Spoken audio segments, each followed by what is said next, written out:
नमस्कार, social city private चुनाव विकास और समीकरण में आपका स्वागत है। मैं हूं मनीष उपाध्याय।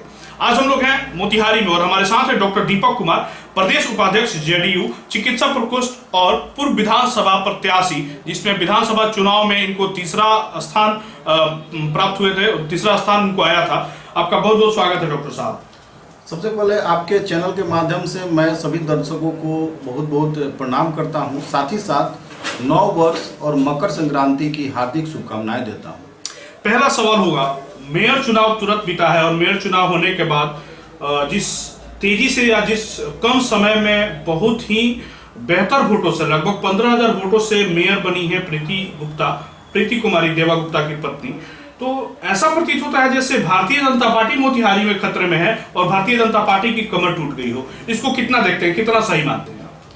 सबसे पहले मेयर चुनाव में मेयर बनी है प्रीति कुमारी, उप मेयर डॉक्टर लाल बाबू गुप्ता, सभी वार्ड पार्षदों को मैं बहुत बहुत बधाई देता हूँ। जैसा कि आपने बोला कि इस चुनाव में बीजेपी का कमर टूट गई है, मैं आरजेडी के साथ गठबंधन में हूँ, जेडीयू मेरी पार्टी है, लेकिन मैं एक जिम्मेवार पद पे रहते हुए भी इस बात को बोलना चाहता हूँ कि ये चुनाव पार्टी बेस पे नहीं था, दलगत आधार पे नहीं था।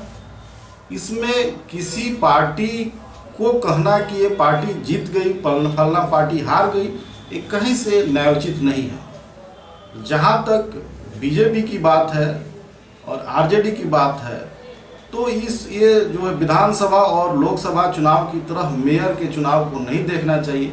ये बहुत छोटी चुनाव है। विधानसभा का चुनाव और लोकसभा का चुनाव अपने अलग असर के साथ, अलग मकसद के साथ, अलग तरीके से होता है।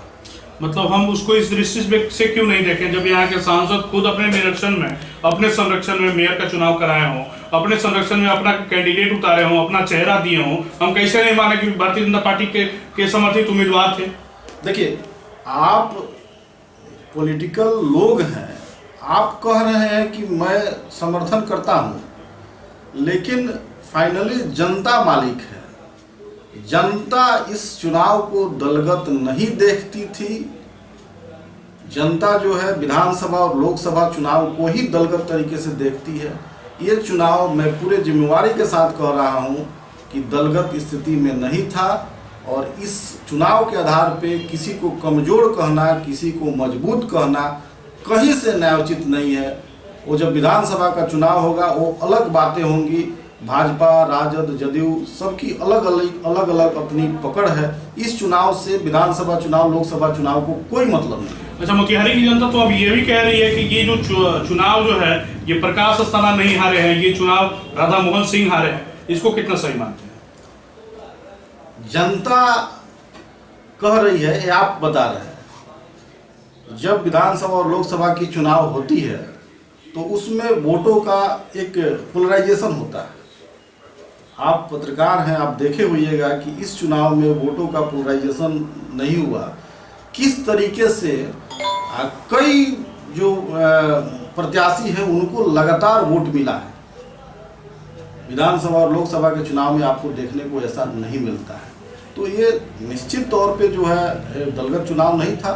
नगर निगम मोतिहारी में महापौर और उप महापौर के चुनाव के बाद कई चेहरे सामने आए किंग मेकर के रूप में, जैसे बबलू गुप्ता जी का चेहरा सामने आया, पवन जायसवाल का चेहरा सामने आया, राकेश पांडे का चेहरा सामने आया, युवा उद्यमी नीरज सिंह का चेहरा सामने आया। तो इस तरह के चेहरे को कितना सफल मानते हैं और इनके बारे में लोगों की क्या राय है? देखिए, ये चुनाव जो है प्रीति गुप्ता अपने मेहनत से, देवा गुप्ता जी अपने मेहनत से, चूँकि प्रीति गुप्ता पढ़ी लिखी महिला है, देवा गुप्ता जी अपना मेहनत किए हैं, मेहनत के बल पे चुनाव जीता है। जहाँ तक किंग मेकर की बात है, चेहरे की बात है, तो ऐसी कोई बात नहीं है। बहुत सारे लोग पॉलिटिशियन होते हैं जो देखते हैं कि किसकी स्थिति भारी है, तो वो लोग पॉलिटिशियन हैं, समझदार हैं, देख लिए कि प्रीति गुप्ता की स्थिति भारी है, तो बहती गंगा में हाथ धोना कौन नहीं चाहता है। लेकिन वैसी कोई बात नहीं है। इस चुनाव से कोई किंग मेकर कहीं कुछ वाली बात नहीं है। ये चुनाव अलग है, बाकी चुनाव अलग होंगे। अच्छा, दोनों निर्वाचित मेयर, उप मेयर और वार्ड पार्षदों को क्या सुझाव देंगे कि शहर का विकास किस तरह से करना है? हाँ, नवनिर्वाचित मेयर, उप मेयर, वार्ड पार्षदों को मेरा सुझाव है, मेरे समझ से शहर में नए नए मोहल्ले का निर्माण हो रहा है। तो नए मोहल्ले का जो निर्माण हो रहा है, उस मोहल्ले में भवन निर्माण कानून जो है बिहार सरकार का, उसको लागू किया जाए। उसके अंतर्गत घर के प्लिंथ की ऊंचाई कितनी हो, ये फिक्स रहता है। यह हम लोग देखते हैं कि एक आदमी के घर का ऊंचाई यदि 5 फीट फिक्स है, दूसरा बगल में 8 फीट बना लेता है, तीसरा 10 फीट बना लेता है, जिससे असमानता पैदा हो जाती है। नाली का चौड़ाई कितना होना चाहिए, रोड कितना चौड़ा होना चाहिए। जैसे मान लीजिए कभी आपात स्थिति में, आग लगने वगैरह की परिस्थिति में जो अग्निशामक गाड़ियां हैं वहां जा पा रहा है कि नहीं रहा है, जा पाएगा या नहीं, इसकी सुनिश्चित इसको होना चाहिए। शहर को कचरा मुक्त करना, बाकी अन्य सब चीज़ हैं, जाम का समस्या, ओवरब्रिज का समस्या, समय समय पे वार्ड पार्षद, नगर के जो मेयर हैं, इनको एक आम सभा करना चाहिए और आम सभा करके लोगों के समस्या को सुनना पड़ेगा और समस्या को सुन के उसके निदान के लिए प्रयास करना होगा।